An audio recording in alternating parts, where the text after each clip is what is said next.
What's up with the squad? Back with another video. I seen the title was going down. Make sure y'all hit the like button, hit the subscribe button.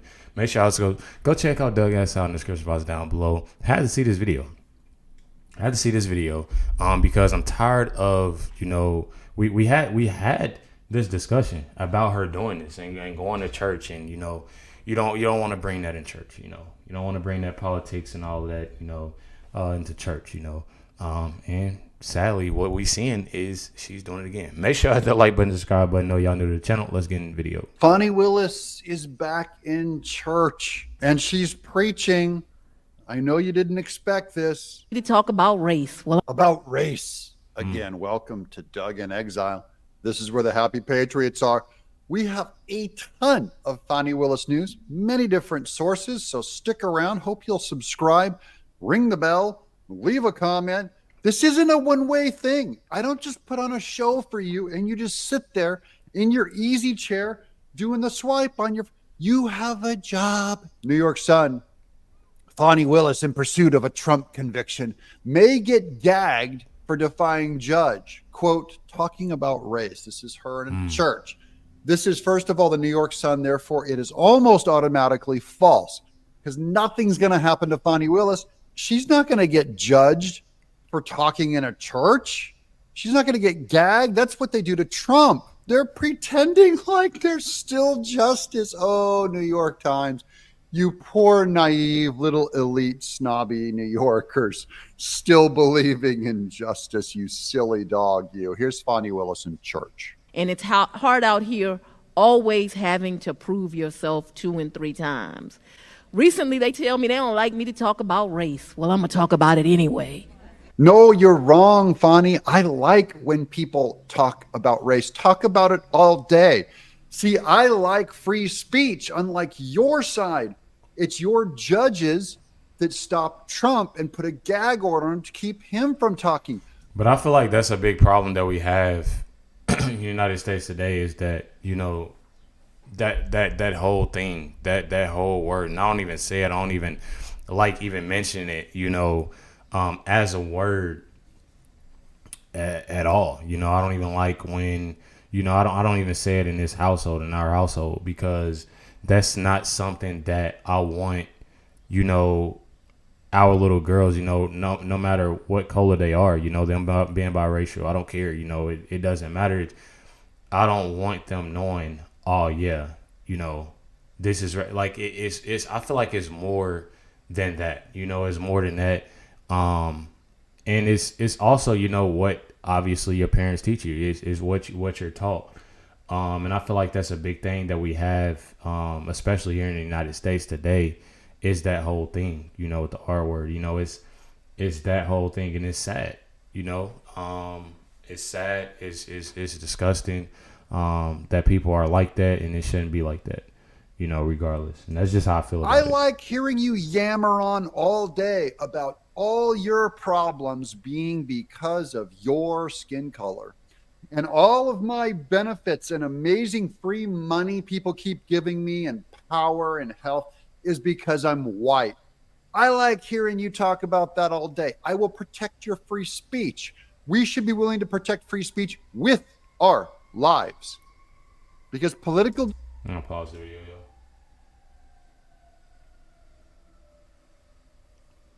I usually do that. I usually say a little prayer in my head. We live right next to a fire department, and that was the ambulance or fire church or something. But it's always something going down, especially when you live by one. But yes, you should be able to stand up and talk about it. So should Trump. See, my problem is when you don't think Trump should have free speech, or you don't think I should have the right to say, hey, I don't have much privilege, Fani. I actually think skin color, dark, light, pretty much the same. Probably how hard you work is probably more indicative of your success level. Or as Thomas Sowell said, there's no amount of racial distinction that is as great as of a benefit or unbenefit as being the firstborn. That is, the firstborn will tell you more about someone's ability to succeed than being white or black. Truth is, it's some challenges that come to being black. Yes, I get it. The world, but I'm gonna let Doug finish what he said. I will absolutely acknowledge that to every black person. but it's not consistently unfair. I'm gonna say this on the behalf of being, black. I can't speak for everybody. I'm speaking for myself. But, being black, I see a lot of people always say that there's challenges with being black. And me personally, I feel like people have the same challenges no matter where you are. And I'm not just saying that just to sound all goody. You still have challenges no matter where you are. Like, I've sat there, like me being, black and another person being a different color. I'm not going to say, but I've seen, I got treated, by this guy, him being white, and I've been treated good, but he look at this person like, and they not even, you know what I'm saying? So it doesn't matter. I feel like I hear that a lot, about, the whole, because you're black, you have, it all depends on how you carry yourself. It depends on, what you striving to do, the things that you do. It's a lot of stuff that, regardless, we all human. And just like I put my mind up to some, I've always watched YouTubers do this and do that. And I'm like, dang, man, I wanted to do this. I always wanted to, have this amount of subscribers and make this and just do this as a job. And I end up doing it, so it's not so much of facing challenges. Like, I'm tired of hearing that, I'm tired of hearing, because the color of my skin, it's nothing more but than just an excuse. And I'm a person that people, obviously we're human, we have excuses, but not for excuses. That shouldn't be an excuse, especially stuff that happened back in the day. It literally it messes me up. Like, people got to move forward from that, and that's just what it is. No matter what what color you are, what you believe, it's time that you let a lot of that stuff go. Sometimes you get a benefit. Sometimes you get a shot. If you're getting pulled over by the police, I get it. And I see so much greatness in this city that has so many great African American leaders. And I appreciate all of the sacrifice that you all have had to make. I hate the materialist. It's so Marxist to just go and pump your own victimhood. Guys, don't do this to your kids. Please.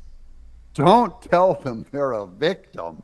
To be in these positions. So, Chief Meadows, thank you for your leadership. Thank you for having the intelligence to create an event like this where we recognize that you've had to go through a little more to serve. She's like, you were a real victim. You had to work 3 times harder. You have the intelligence to make this event. Is this how you guys talk to each other? Are you kidding me? Is this in your culture? Because it's not in mine. The idea that I would go and tell someone else how hard they must have had it as a victim. One of my white friends going like, look, I know you had it harder than anyone else, and that's what's amazing. How about just, you worked hard. You worked hard. Rich guy, you worked hard. Fat guy, you worked hard. Skinny guy, you worked hard. I'm so glad you worked hard. And then if you fail, you go, well, you may not have worked hard, or you might have made a mistake along the way, or just tough luck. How about that? Instead of everything is your skin color. Mm-hmm.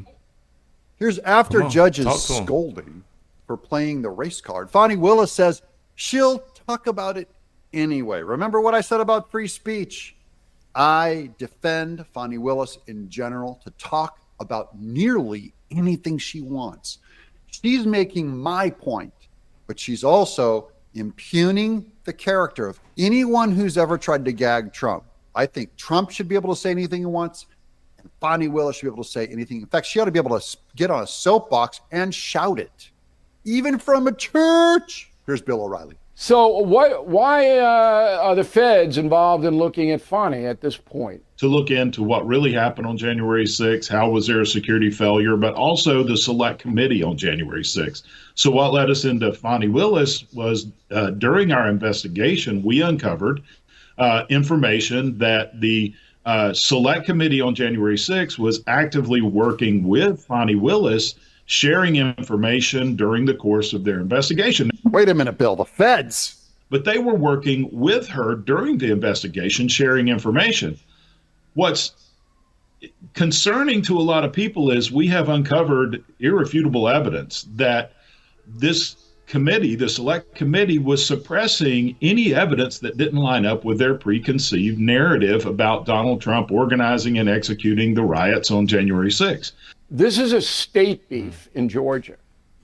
And when you have a federal entity, the January 6th committee, House of Representatives, cooperating with a state beef, that is highly unusual, is it not? It is. It is. Okay, so this is more heat is coming on Fani Willis and her or Nathan Wade's time they spent with the White House. That's another huge no-no collusion crime. By the way, this gentleman is named, he's governor or whatever it is, Loudermilk. Loudermilk is his name. Now, there have been reports that Nathan Wade, the boyfriend, the top prosecutor for Miss Willis, visited the White House. We are in cooperation with Jim Jordan and Jamie Comer, who's chair of the Oversight Subcommittee. We're looking into that aspect. We have multiple jurisdictional boundaries there, but Jim Jordan and I have teamed up together. He's looking into the visits to the White House while I'm looking into what information was given to Fani in But public. it would be very unusual for a state prosecutor, Nathan Wade, to get admittance into the White House, to talk to the White House. That looks like the Biden White House was coordinating, and that would be, talk about impeachable. Yeah, you got this nobody Nathan Wade. Suddenly the White House is inviting him over because they're going to construct this whole thing and have Nathan Wade launch it with Fani Willis down in Georgia because they're targeting an opponent on the ballot. That's what we're accusing them of. So you really can't do anything about it yet, though everyone is doing investigations, and we welcome the investigations. Look, here's Phil Holloway over on Twitter, and there it is in all its glory. This is the application filed with the Georgia Court of Appeals, asking them to hear the Fani Willis disqualification appeal. It will be assigned to a 3-judge panel. This is the first I've heard of this. It requires only one judge to agree to allow the appeal to proceed. So here's the actual legal document down there in the Court of Appeals for the state of Georgia, blah, blah, blah. One judge. And Trump gets the appeal on McAfee's decision. Now we're down here for citizens defending freedom with 2 more prongs of attack on Fani Willis that we've got. CDF's Georgia State Director, Holly Kessler, filed 2 separate complaints against Fani Willis. We asked her to explain why she chose to file her complaints in this particular manner. Here's Holly Kessler. In the state of Georgia, we actually have 2 avenues for our district attorneys to be able to hold them accountable. Last year, Governor Kemp signed into law SB 92 that allowed for our prosecuting commission to open up a special committee, qualifications committee, and so we can submit complaints there, which is on the state side of things. Okay, so first, that's the Governor Kemp commission that we've already heard about, okay, and they're already starting to shake the ground on that.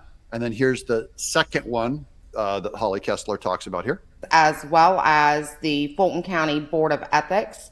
We're able to submit complaints there as well. So we thought with the situation at hand and everything going on and coming out about Fani and everything that we have discovered through our open records request, that it was a good idea to go ahead and hit both avenues. Okay, so she also has the Board of Ethics. And so that's a second line that they're going after Fani Willis on. We, of course, enjoy and welcome all openings, all investigations, all court cases, anything legal they can do to Fani Willis. We want them to do it. All legal openings, get her. And I love it. I got to think Fani Willis is going to get the boot. Do you think she gets the boot or does she stay? We're going to find out this. No, I think it's over for her. I mean, that's just what it is. I think, but I know a lot of people, obviously the way that stuff went, y'all gonna say, definitely not, but it's okay. You have faith. Obviously stuff is definitely gonna come in. It's really how they take it and what they do with it, because it's been a lot of stuff that came out, a lot of stuff that was said, a lot of facts, a lot of evidence, everything. And much, obviously hasn't been done, but Nathan Wade resigning. So definitely let me know y'all thoughts down below. Definitely appreciate y'all. Let this video play. I wanted, more information on this because this has gotten, way more serious than anything. And it's more so, we need to be paying attention and doing whatever we can, to make sure we get, him in office. You already know. Hit the like button, subscribe button if y'all haven't yet, please. And catch y'all next one.